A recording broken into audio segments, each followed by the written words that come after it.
How to recover Ukraine war. Recovering from the devastation of war in Ukraine requires a multifaceted approach, addressing political, social, economic, and humanitarian factors. Here's a comprehensive analysis. Political factors. Peace negotiations.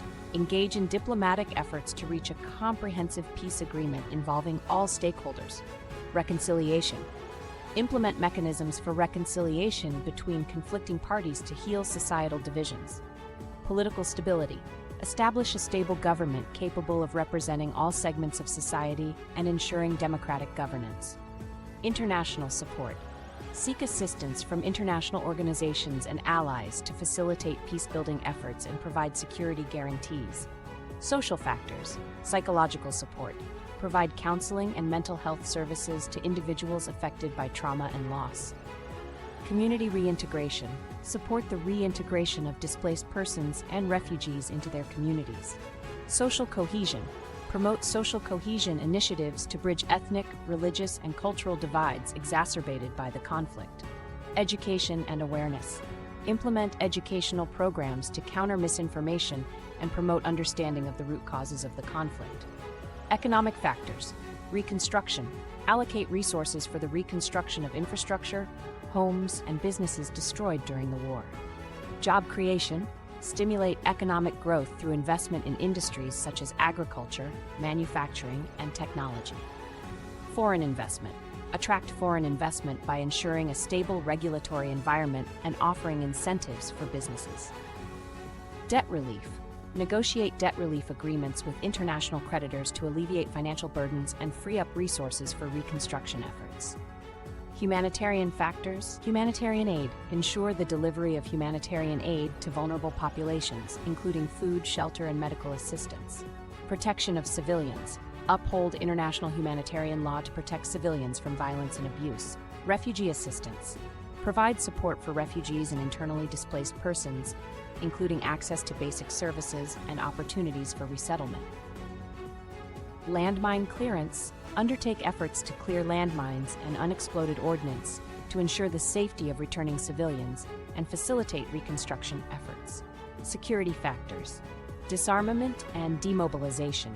Implement programs for the disarmament and demobilization of combatants, including rehabilitation and reintegration into civilian life. Security sector reform. Strengthen security institutions to ensure the rule of law, protect human rights, and prevent the resurgence of conflict. Border control. Enhance border security to prevent the flow of weapons, illicit goods, and foreign fighters. Peacekeeping operations. Deploy peacekeeping missions to monitor ceasefires, provide security in conflict-affected areas, and support the implementation of peace agreements. Environmental factors. Environmental remediation. Address environmental damage caused by the conflict, such as pollution, deforestation, and destruction of ecosystems. Natural resource management. Develop sustainable resource management practices to prevent conflicts over natural resources and promote environmental conservation. Climate resilience. Build resilience to climate change impacts, such as extreme weather events and water scarcity, to reduce vulnerabilities that can exacerbate conflict. Cross-border cooperation. Foster cooperation with neighboring countries on environmental issues to mitigate transboundary environmental risks and promote regional stability. Cultural factors. Cultural preservation. Protect cultural heritage sites and promote cultural diversity as a source of resilience and identity. Cultural exchange. Facilitate cultural exchange programs to foster mutual understanding and dialogue between different ethnic and religious communities. Language rights.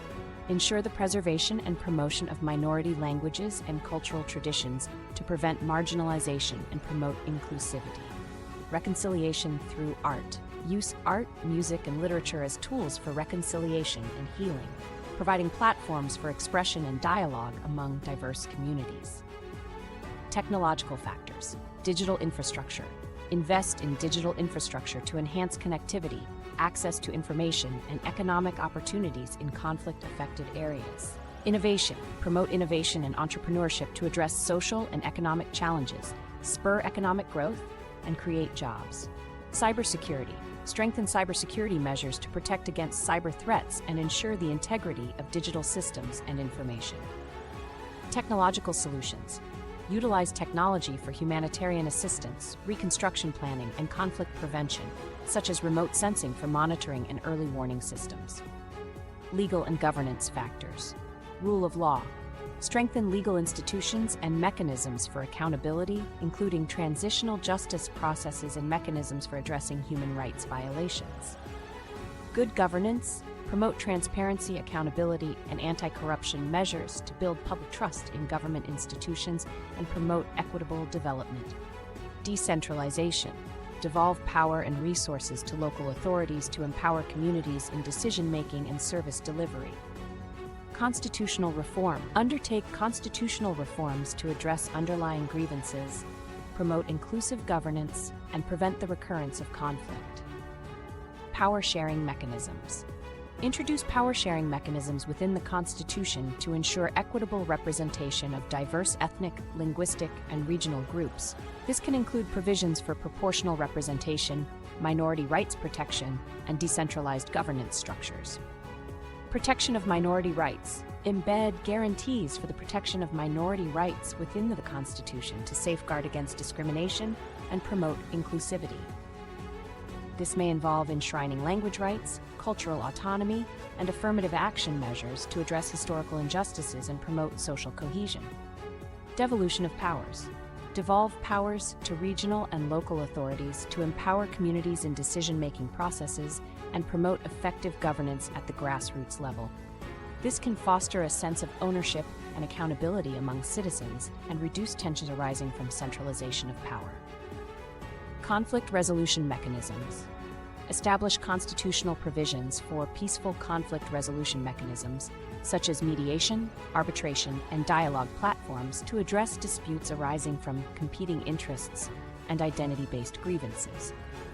This can prevent the escalation of conflicts into violence and promote peaceful coexistence. Constitutional Court.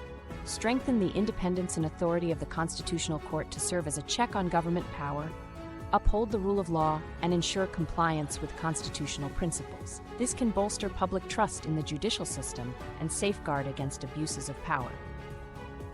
Civil liberties and human rights. Incorporate robust protections for civil liberties and human rights into the Constitution, including freedom of expression, assembly, and religion, as well as safeguards against torture, arbitrary detention, and discrimination. Upholding these fundamental rights is essential for fostering a culture of tolerance, respect, and accountability. Electoral reform. Introduce electoral reforms within the constitutional framework to enhance the integrity, transparency, and inclusivity of the electoral process. This can include measures such as campaign finance reform, electoral system reforms, and measures to increase political participation among marginalized groups. Constitutional education. Promote constitutional literacy and civic education programs to ensure widespread understanding of the Constitution and its significance in promoting democratic governance and protecting fundamental rights. Empowering citizens with knowledge about their constitutional rights and responsibilities is essential for building a resilient and participatory democracy. By undertaking comprehensive constitutional reforms that address underlying grievances, promote inclusive governance, and establish mechanisms for conflict prevention and resolution, Ukraine can lay the groundwork for a more stable, equitable, and peaceful society. These reforms should be pursued through an inclusive and participatory process involving broad-based consultations with civil society organizations, political parties, ethnic and religious communities, and other stakeholders to ensure legitimacy, buy-in, and sustainability. Conclusion. Recovering from the war in Ukraine demands a comprehensive and coordinated approach addressing the complex interplay of political, social, economic, humanitarian, security, environmental, cultural, technological, legal, and governance factors. By addressing these factors holistically and engaging all stakeholders in the peace-building process, Ukraine can lay the foundation for a sustainable and peaceful future. Subscribe to this channel to add value substantially.